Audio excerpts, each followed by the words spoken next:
Welcome to Next Round with the Pacific Research Institute. I'm your host, Rowena Itchan.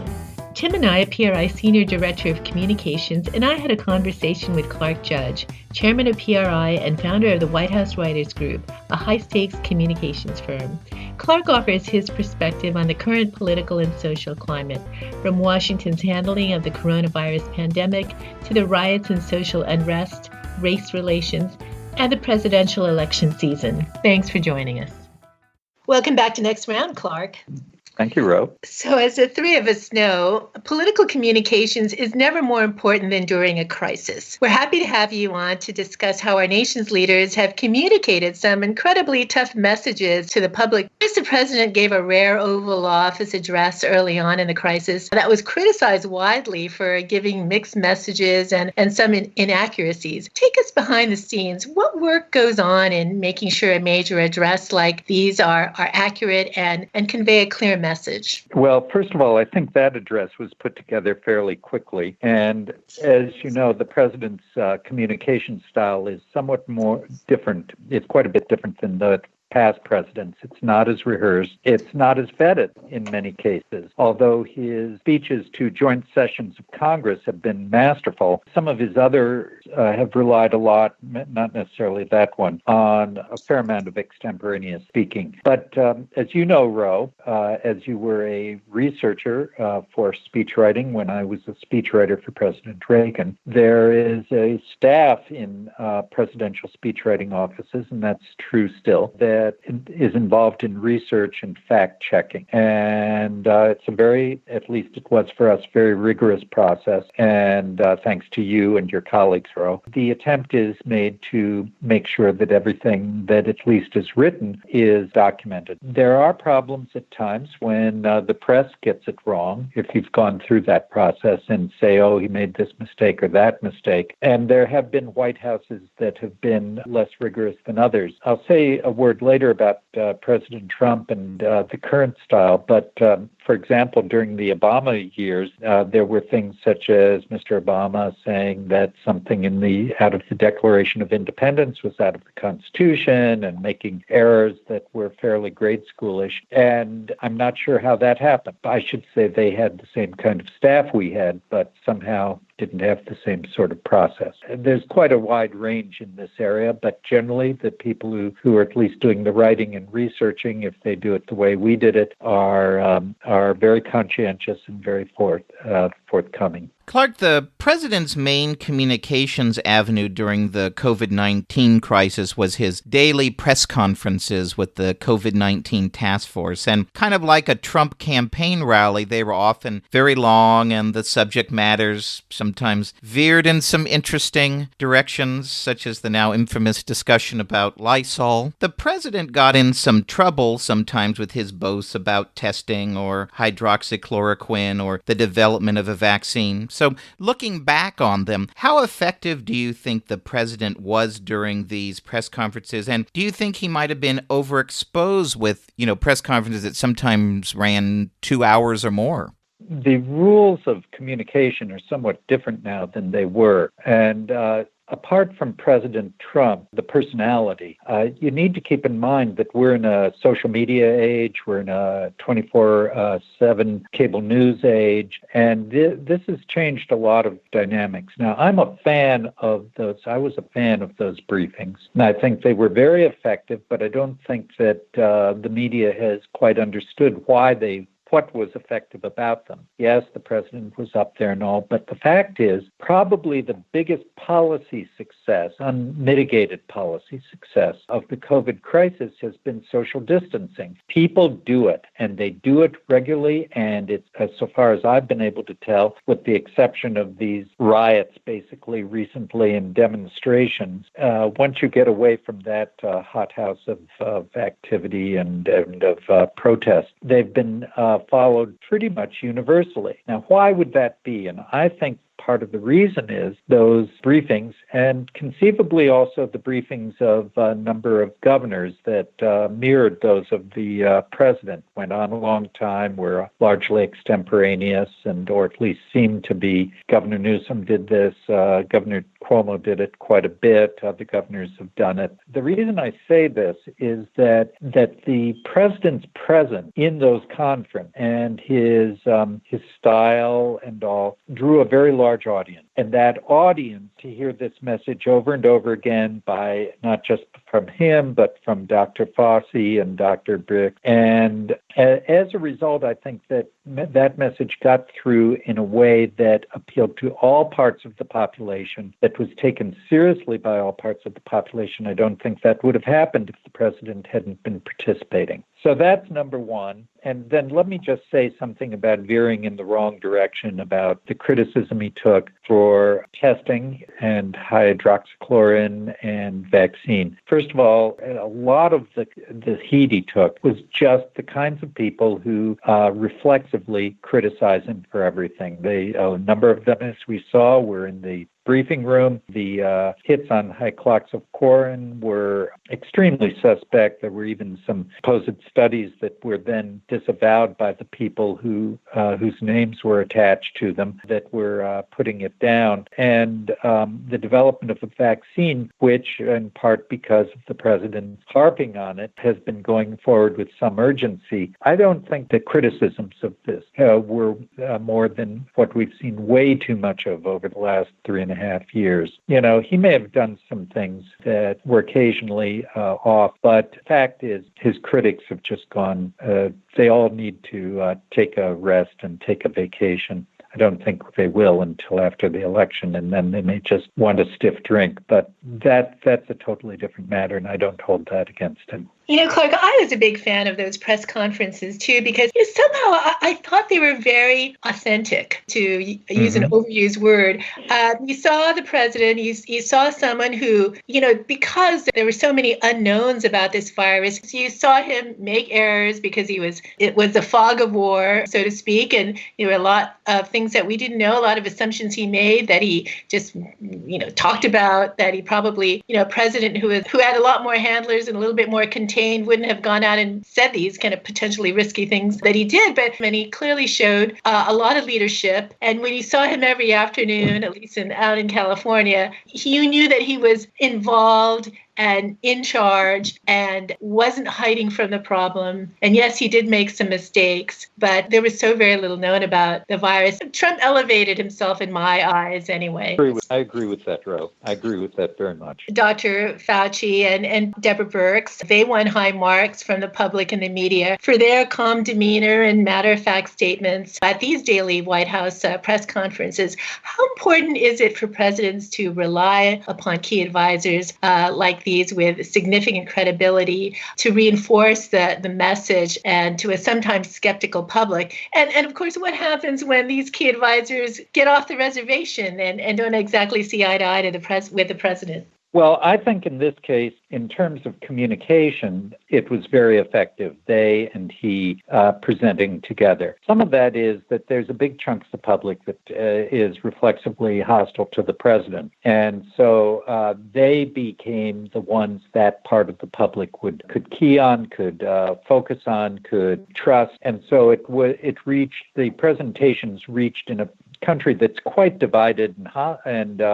in some quarters fairly bitterly so. Everybody was brought on board. Everybody had someone they could say, yeah, that's my person. And whether my person is the president or Dr. Fauci or Dr. Brick, that's my person and I trust that person. And so I'm going to go forward with it. Again, I think the president's presence created a broad audience, drew a broad audience. So that certainly in the first few weeks that ensured that everybody was getting exposed to this in a way that they found favorable. And I thought that was very smart of the president, very smart of his staff, and very effective. So, and I obviously Dr. Fauci and Dr. Birx were extremely competent, very able spokespeople and very able in their presentations and their analysis. So it all worked. Now, in the question of key advisors, that's the communication side. And let me just say one thing on the taking advice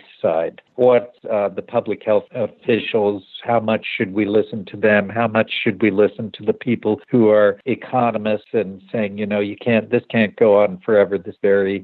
You're paying a big price for this. And there have been people in the press, particularly those who are reflexively hostile to the president, who have been saying, any movement away from the public health officials is wrong, wrong, wrong. Well, I'm not of that view. And this gets to how you listen to expert advice if you're in a position like the president.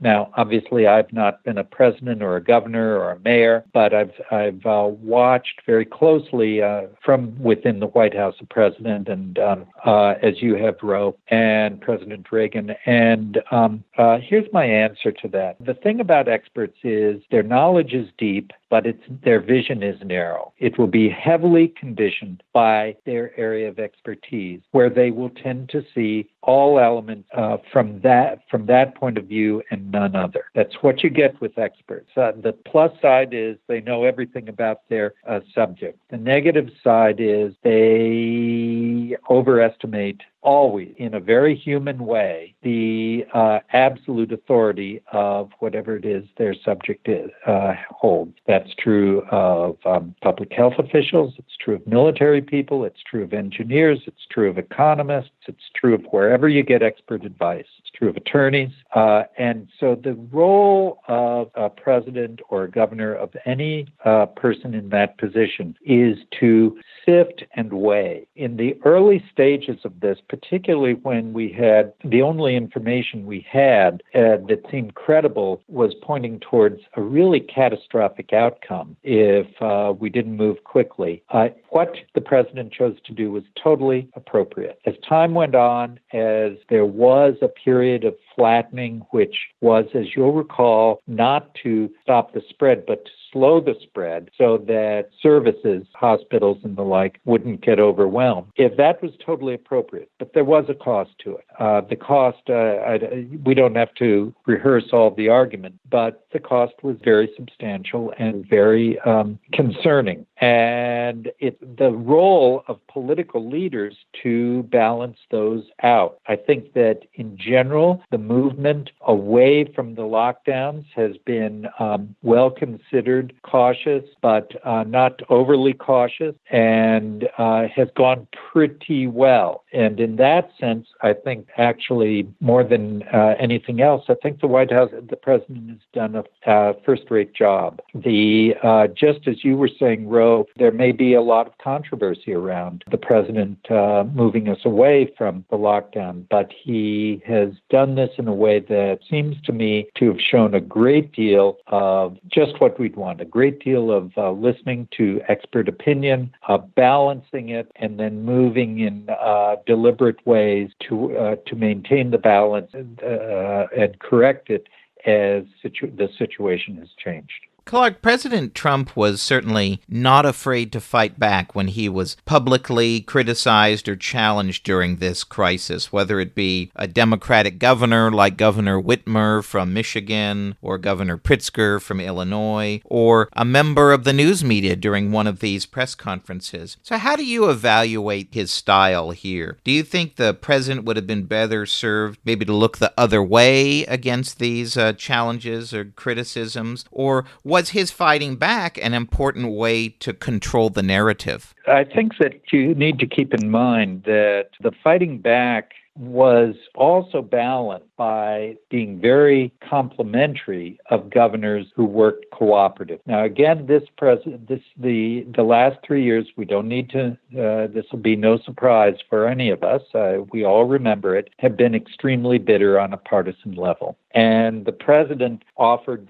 a lot of graciousness, and they did in return, and the president did to anyone who did likewise. There have been some governors who wanted to turn this into another round of, let's say, Donald Trump, which we've seen much too much of from the Democrats in Washington over the last 3.5 years. And he responded in general in kind, but with the emphasis always returning, it seemed to me, to praising those who were not trying to play that game. I think in this circumstance, it worked pretty well. There's a lot of criticism to be handed out to everyone in Washington over the last regarding the last 3.5 years, but particularly to those who have simply not accepted the outcome of the last election, and there are far too many of them on the other side. So let's look at the communication styles of other political leaders during the crisis. First, let's talk about Senator Schumer and Speaker Pelosi. While there were moments of bipartisanship, it seemed like both were more interested in picking a public fight with the president and rallying their base and conveying a message of unity and cooperation. Do you think this was a good or bad strategy for them? And during a crisis, do opposition leaders have more opportunity to gain politically by communicating a message of coming together or fighting the administration?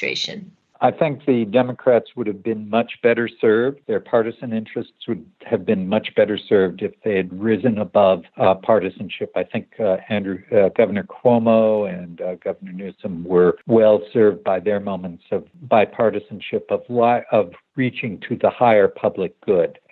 Speaker Pelosi, Senator Schumer will know in November because November was their goal. I think they picked the wrong way of going about November. It was the 15 minutes of hate out of, Orwell's 1984, or 5 minutes of hate, whatever it was. They seem to have made it into 4 years. And I think that's a losing strategy. I think it's not good for the country, but I think it's also offensive. We have some reason to think that despite the current polling, that a good chunk of the public feels the same way. We've seen some special elections, I guess you'd say, over the last 6 months or so, 8 months, whether it was the 4 blue congressional districts in California that flipped red, or there have been other elections elsewhere around the country where Democratic holdings flipped. And they've done it, at least in some of those, on high turnout on the Republican side. I think that the more they keep up this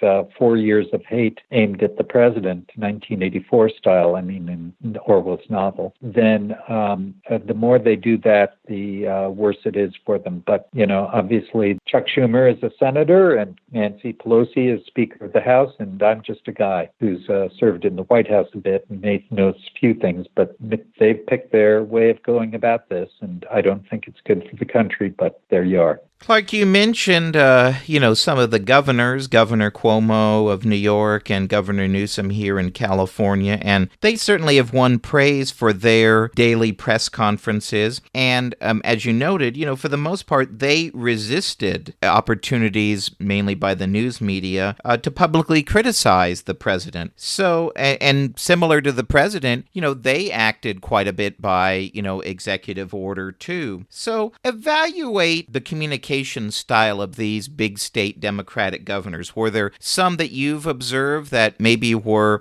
particularly helped by their communication styles during the crisis, and maybe some who were hurt by how they handled the crisis publicly? Governor Cuomo made I think his communication style was very good. I think he made some policy decisions that were particularly about putting all the elderly into nursing homes, which were a big mistake. But that did not take away from his personal performance. A lot of that, and as I understand it, I'm on the East Coast, but as I understand it, I think Governor Newsom did the same. And both came off, at least by my reading, as men who knew how to rise above partisanship for the broader public good. Now, Governor Pitzer of Illinois and the governor of Michigan seemed to go in exactly the opposite direction. The governor of Minnesota, particularly during the riots seem to be going in the opposite direction. The governors who've decided to, Governor of Washington occasionally, or at least initially, seems to have changed as the COVID crisis went on. All of them have, although he's slipped back a lot with the current crisis, those who decided to keep playing politics, it is not something that the American people or any segment of the American people has, other than the extremes, traditionally like and accept. And I think they're going to, all of them who were in that boat are going to end up, we don't know where they'll end up in terms of re-election and all, but they haven't done themselves any favor. And they haven't done their people, whether their people are on one side of the aisle or not, any favor. That kind of thing in the middle of a big crisis, just not appropriate. Let's touch on the nationwide riots and demonstrations in response to the death of George Floyd. Even though President Trump made many public statements in person and online about the incidents, there was a perception that he was laying low until his Rose Garden press conference and his walk to St. John's. Trump echoed similar themes from Richard Nixon, a law and order message that will appeal to the, quote, silent majority. What do you think of the president's response? Is it politically savvy, or is it a risky message in these divided times? I think that it's a message that goes beyond politics. We have something that looks an awful lot like an insurrection going on. Now, it's very confused in that there are parts of it that are legitimate demonstration and other parts of it that are violent and look extremely well organized. There were, I don't know if you've seen the reports out of New York, but a few days in, the New York Police Department's Intelligence Bureau, which it has and is regarded as one of the better intelligence services actually in the, maybe even in the world, reported that there were pallets of bricks being brought in and put down in strategic places, that there were scouts going out to direct parts of the demonstrations. This is not to say that everybody who was demonstrating was allied with this, but they were trying to, and successfully working to direct people into targets and then to create incidents with the police. And this is all very, very worrisome. And that's the sort of thing that we have a problem with in this set of circumstances. Is it appropriate to call that sort of thing out? It is. It's necessary. And not everything you do is done with, as I said, with politics in mind. You must, at some point, whether you're leading a nation or a state, you need to speak about enduring issues. And law and order are enduring issues in the course of something like this. So I think that apart from the politics, which will play in different ways with different groups, but apart from the politics, it's important for a president under these circumstances to talk about and to set a standard of the operation of the government. And the operation of the government is not Seattle style to abandon areas. The Constitution says that the United States government shall guarantee a Republican form of government, which is to say law, order, due process, protection of life, liberty, property, and it is appropriate for the president to talk and, if necessary, to act. Now, let me say one other thing. There has been,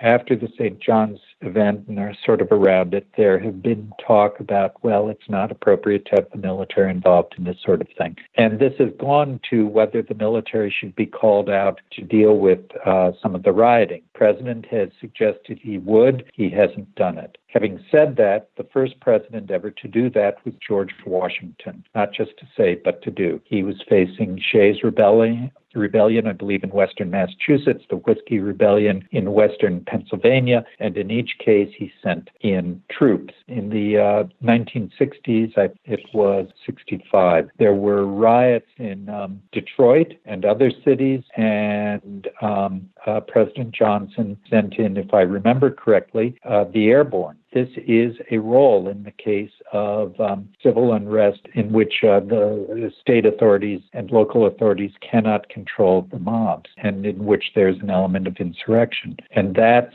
the president, I think, has done appropriately there. Whether or not it's good politics really doesn't matter. There are foundational requirements of being a president, of being a governor, of being a mayor, and at some point you set aside politics and you say what you're going to do because it's right. So big city mayors have stood out during the riots and demonstrations, and many were on the front lines of some of the most widespread crime and violence, ordering strong law enforcement responses while communicating their solidarity with the protesters. So looking across the country, which big city mayors have stood out to you as being effective communicators during the riots, and which mayors have appeared to you as, really just pouring gasoline on a fire? Well, certainly not Mayor de Blasio in New York, certainly not the mayor of Minneapolis.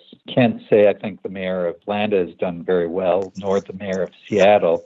I'm having a hard time these days saying who has done well, and perhaps you have some suggestions, but none has really truly stood out for me. Yeah, I think you probably would be hard-pressed to find someone who did a good job during this time. I know some pointed the mayor of Atlanta did have one press conference one of the nights early in the demonstrations where she won a lot of praise for what she said about the protests and what they're all about and, should be focused on. That's about it that I've seen of a big city mayor really been given praise. In many instances in California, it seems like a lot of mayors went invisible for a long time, like our Mayor Steinberg here in Sacramento went invisible, during times of great crisis for their city. Well, I think one problem is that an awful lot of mayors come out of a kind of political perspective that has forgotten about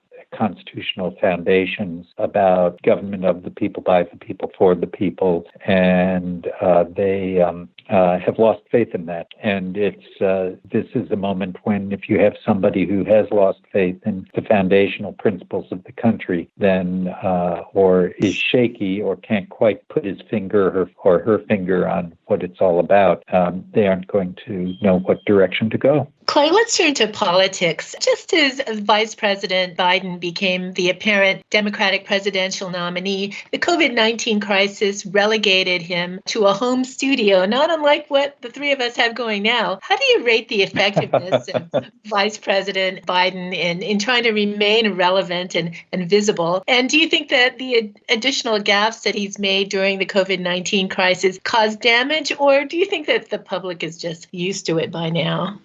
There is in my neighborhood, which is quite liberal, a favorite sign that Biden supporters have, or at least Trump opponents have, saying any functioning adult will do. And they have it as a Biden sign, as a against Trump sign, President Trump sign. But if that's the case, then it sure looks as though they haven't cleared the hurdle with Vice President Biden. I think that to some extent, this period has helped him, and it's helped him in two ways. First of all, it hasn't, while he hasn't risen to the non-challenge in the sense that he seems to have had a series of gaffes and forgets what he's saying on camera, when there's not much to say, he's hurt himself in that sense, in the sense of the gaffes. But there haven't been that many because he's been kept away. Now, that's a snarky way of saying that this about him. But there's another way in which it's helped that doesn't depend on his lack of capacity. There's a lot of bad news right now, and there's a lot of trial. He has tried to keep up the themes of attack on President Trump. That, in my judgment, was the tin-eared. There are times when you need to look bigger. And at the same time, President Trump's numbers were plummeting, I think, because it was a difficult time. He's the man in charge, and so things look tough for him. He gets the public's view of things that are tough. If that polling is correct, and that's a big question in itself. But in any event, in moments like this, you've got a lot of reasons why people can be disinclined towards the incumbent, and stepping aside on the part of the challenger isn't that bad a strategy. Vice President Biden should not have tried to criticize the president directly over his handling of the crisis. He should have picked his own themes independently, just driven them, used advertising and other things. He didn't need to come out of his den other than to maybe occasionally and do some things which did not invite him to be gaffe-prone. And so I don't think he's done himself any favors. I think actually he's taken a situation that should have been easy to come up marginally ahead in an election that is probably already decided in the sense of people have so heavily made up their minds one direction or another. In that kind of situation, I would have had him take a different point, to be more of a unifying figure and less of a part of the Washington criticism, which is all he's done. So I think it's been a mistake for him. Clark, as we close, as you've mentioned, America's probably more divided than it's been before, and we see so many people suffering economically and all the communities that have been torn apart from the destructive riot. If you were writing speeches for President Trump or Vice President Biden, what themes would you recommend each embrace to try and bring the country together and also advance their own political standing as the November election approaches? Well, let me just say, challenge you on one thing. It's common now to say we are very divided. There's a lot of overheated rhetoric on both sides. There is a lot, as we're seeing in the street. But this is not comparing to the Civil War. It is not comparing to, it is about on a par perhaps with some of the other things like the riots I said I think it was 65, and other periods of broad civil unrest. This kind of thing is more common than we think in this country because we've had so much stability over the years. We forget about these periods when they come. I think that there are some elements of these riots that are very disturbing in the sense that they go outside of the normal civil unrest into something that looks more organized and maybe have sinister forces behind it. Not all of the people or even most of the people who are demonstrating are like that, but the people who loot and who burn and who do that sort of thing, there's nothing good to say about them, in my judgment. But having said that, demonstrations that are angry without being violent, that's part of how we do things and have for 2 centuries. And people express themselves when they're unhappy. And we've had this combination of the extraordinary lockdown, which has taken a lot of people who have been doing very well, and all of a sudden they aren't. If you look at the literature of social science, a sharp setback after a very strong good years, which is the pattern of the Trump years, lowest level of African American unemployment, rising incomes in sectors that had not had rising incomes before, and then all of a sudden you're set back. That's a prescription for a lot of anger and social unrest, and we've had it. The one thing I would do if I were writing speeches now is I'd be hitting hard on that it is simply wrong that this is a racist country. It is simply wrong that this is a country that there is a lot of privilege for one racial group or another. We talk about what's called white privilege now. The category white is in our grandparents' generation, great-grandparents, the categories would have been Italian or Asian or German, Jewish, or there were a lot of categories that were considered racial categories that are gone now or are very secondary. That is part of just how people are. They've been the country's been adjusting in lots of ways for 200 years. And that is something that I would hit, that we are a country with a constitution that begins with the words, we the people. And the people who count in this country are we the people, all the people. And sometimes some of us feel on the outs and sometimes others feel on the outs. But ultimately, this is a country of, by, and for the people. And I would say that we're all, if you will, we're all sinners. We all make judgments about other people that we wish we hadn't made before. And we all have some atonement to do. But basically, there is that is not The character of this country is a character that believes all men are created equal, all women are created equal, all people are created equal, and they're endowed by their Creator with certain unalienable rights. Among these are life, liberty, and pursuit of happiness. I would stand for that, and I would write to that, and I'd do it over and over again because it's the truth. Well said, Clark. Thank you very much. Thank you. Thank you both. Special thanks to Clark Judge and Tim Anaya. If you like this episode, please tell your friends and subscribe to PRI's podcast at iTunes, Google Play, Stitcher, or TuneIn. And please do us a favor and give us 5 stars. You can also listen to our podcast on PRI's YouTube page, youtube.com/Pacific Research 1. That's the number 1. Thanks for listening. I'm Rowena Itchon. Hope you'll come back again for next round with PRI.